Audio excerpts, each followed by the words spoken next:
नमस्कार मित्रों, मैं डॉक्टर सुनील तिवारी आपका मेरे यूट्यूब चैनल में बहुत बहुत स्वागत है। मैं आज आपके लिए high school personality questionnaire English में लेके आया हूँ। ये आपका एजुकेशनल साइकोलॉजी प्रैक्टिकल है जो बीएड बीएलएड में चलता है। और जो हमारे चैनल को पहली बार देख रहा है, सब्सक्राइब करना ना भूले, बेल आइकन जरूर दबा दें जिससे कि नया नोटिफिकेशन प्राप्त होता रहे। चलिए मैं स्टार्ट करता हूँ। थ्योरेटिकल एस्पेक्ट, जो सबसे पहले थ्योरेटिकल एस्पेक्ट लिखा जाता है प्रैक्टिकल में और उसके बाद प्रैक्टिकल एस्पेक्ट लिखा जाता है। थ्योरेटिकल एस्पेक्ट के माध्यम से बच्चा वाइवा तैयार करता है और जिससे कि प्रैक्टिकल में जो परीक्षा द्वारा पूछा जाता है वो उससे अच्छे नंबर प्राप्त कर सकता है। तो चलिए स्टार्ट करते हैं। थ्योरेटिकल एस्पेक्ट में सबसे पहले आपको प्रैक्टिकल के बारे में लिखना होगा और फिर उसके बाद डेफिनेशन ऑफ पर्सनालिटी लिखनी होगी। पर्सनालिटी के बाद टाइप्स ऑफ पर्सनालिटी आपको लिखना होगा और फैक्टर्स भी लिखने होते हैं जो कि जिससे पर्सनालिटी पे इफ़ेक्ट पड़ता है।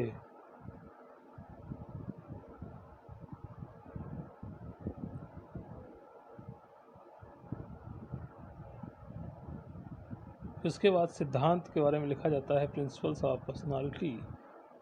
इससे क्वेश्चन भी पूछे जाते हैं कि कौन कौन से सिद्धांत दिए गए हैं और इसको बच्चा पढ़ता है और टीटी के पर्पस से भी अच्छी खासी तैयारी हो जाती है।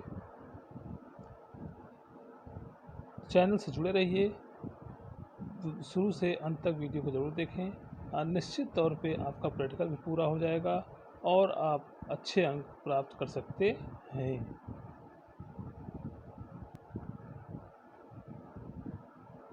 टाइप्स ऑफ पर्सनालिटी जैसे कि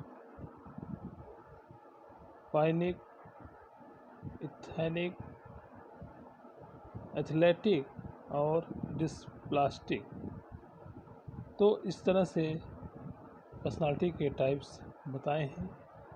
हर ऑथर के, हर साइकोलॉजिस्ट के अपने अपने व्यूज़ हैं, उसके आधार पे सबने बताने का प्रयास किया है। पर्सनालिटी जैसे कि आपको भी पता है कि इंटरनल और एक्सटर्नल गुणों को ही मिला के पर्सनालिटी या व्यक्तित्व का निर्माण होता है।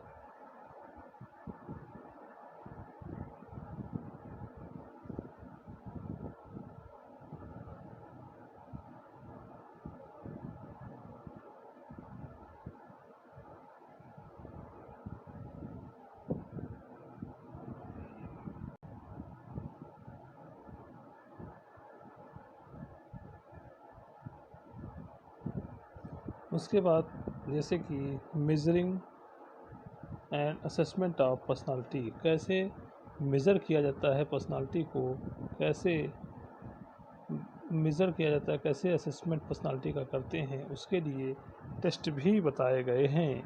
आप उस टेस्ट के माध्यम से व्यक्तित्व की पहचान कर सकते हैं कौन कैसा है।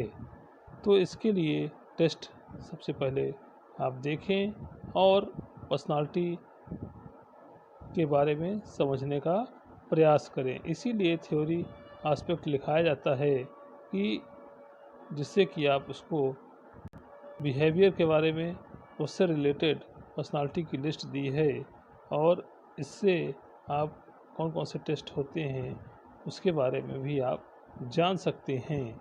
जैसे कि पर्सनालिटी मेजरिंग प्रोसेस, इसमें आपको दिया गया है 3 तरह के होते हैं, पर्सनालिटी, लिस्ट, रिलेटेड और बिहेवियरल। तो बिहेवियरल में जैसे कि आपको दिख रहा होगा, उसके बाद रिलेटेड में आपको दिख रहा होगा और उसके बाद पर्सनालिटी लिस्ट में आपको हैविंग ड्यू क्वालिटीज़। इस तरह से आप इसके बारे में भी थ्योरी में लिखेंगे। आगे बढ़ते हैं कि जैसे कि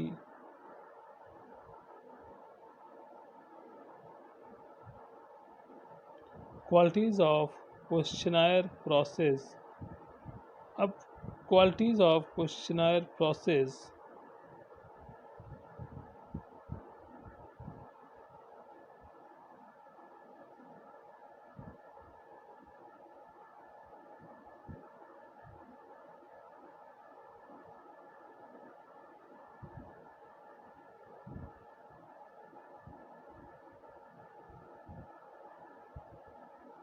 जैसे कि रोसा इंपॉर्ट टेस्ट है, रोसा स्याही धब्बा। जैसे स्याही का धब्बा आप कहीं लगा के अपने मन में जैसा विचार आपके आएगा वैसे ही आपको उसकी पर्सनालिटी आप पहचान सकते हैं। तो रोसा स्याही धब्बा 1921 में इस्टेब्लिश्ड हुआ था और उसके बाद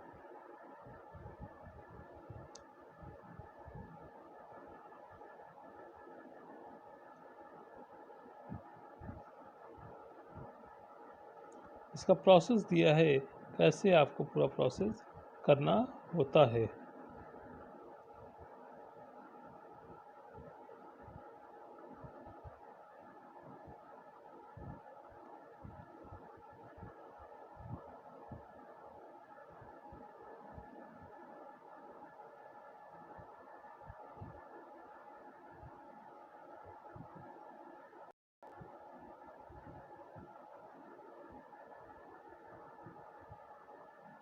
importance of personality.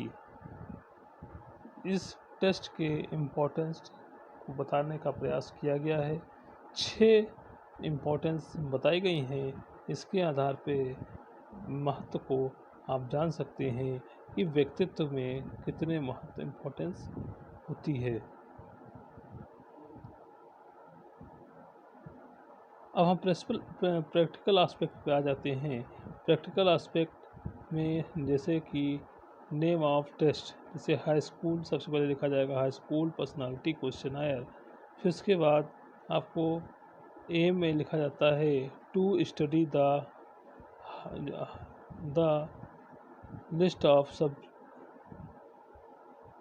Personality with the help of this test. उसके बाद सब्जेक्ट का डिटेल आपको लिखना है, age, sex, qualification, health, test adult और टेस्ट डेट, टेस्ट टाइम। उसके बाद फिर डिटेल ऑफ एक्सपेरिमेंटर,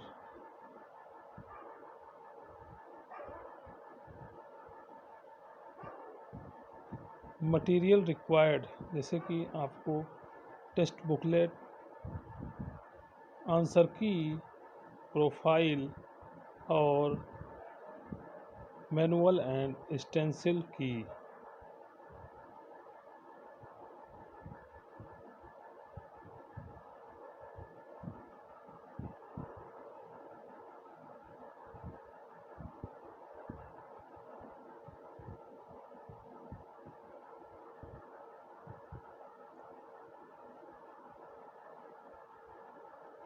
इंस्ट्रक्शंस में जैसे आप देख रहे हैं, इंस्ट्रक्शंस दिए जाते हैं कि कब आपको क्या करना है और कब आपको ख़त्म करना है।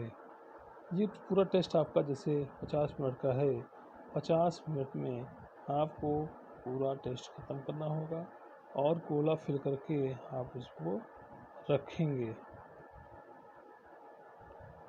प्रोसीजर में आपको जैसे कि 7 पॉइंट के माध्यम से बताने का प्रयास किया गया है।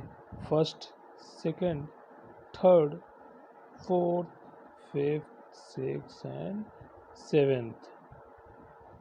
फिर उसके बाद लास्ट में एजुकेशनल इम्प्लीकेशन। अब जैसे आप ऑब्जर्वेशन टेबल, जैसे कि आपको पता है कि 14 पर्सनालिटी पीएच है, स्केल है, इसमें कि 14 ट्रेड्स के बारे में जानकारी आपको पर्सनालिटी के बारे में मिलेगा। तो ABCDEFGHIJQ Q2 Q3 Q4 इस तरह से आप ऐसे बनाएंगे फैक्टर रॉ स्कोर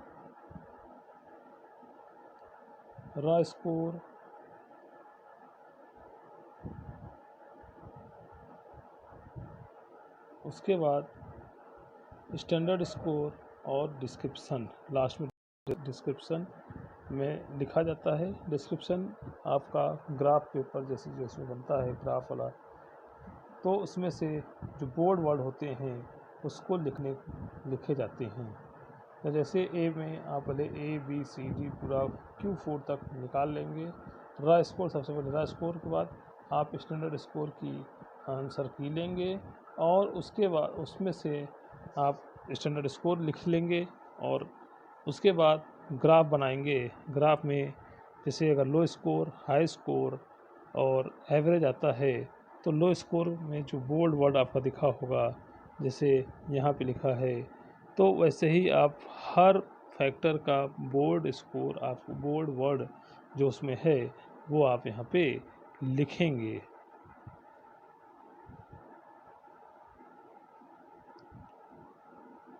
और इसके बाद फिर आप रिज़ल्ट के बारे में लिखेंगे। ऐसे ही जैसे आपने रिज़ल्ट में 2 कॉलम बनेंगे, फैक्टर और ट्रेड्स। अब से ए में आपका जो आया है, बी में जो आएगा, सी में जो आएगा और डी में जो आएगा, इस तरह से Q4 तक जो आएगा वो आप पूरा नोट करेंगे।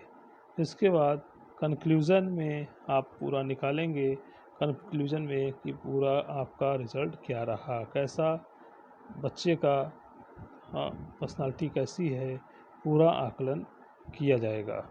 और लास्ट में ऐसे जैसे आपने क्वेश्चन या आपका दिया हुआ है क्वेश्चन आंसर शीट, इसको आप ऐसे भरेंगे, ये आपका भरेंगे और ये आपका बगल में रॉ स्कोर और स्टैंडर्ड स्कोर आपने स्टेंसिल के माध्यम से निकाला है और ग्राफ बनाया है। जैसे कि आपका ये एवरेज ग्राफ है।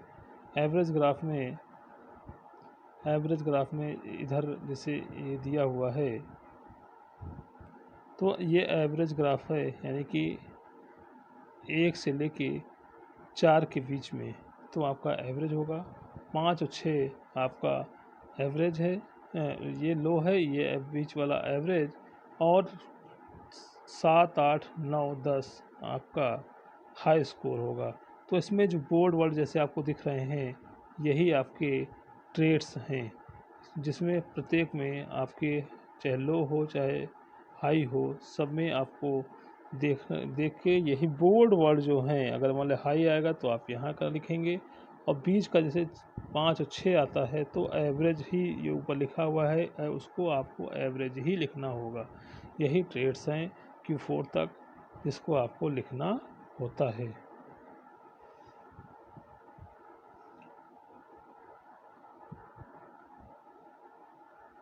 इस तरह से factor ABCDEF GHIQ Q3 Q4 तक आप पूरा लिखेंगे और उसके बाद आप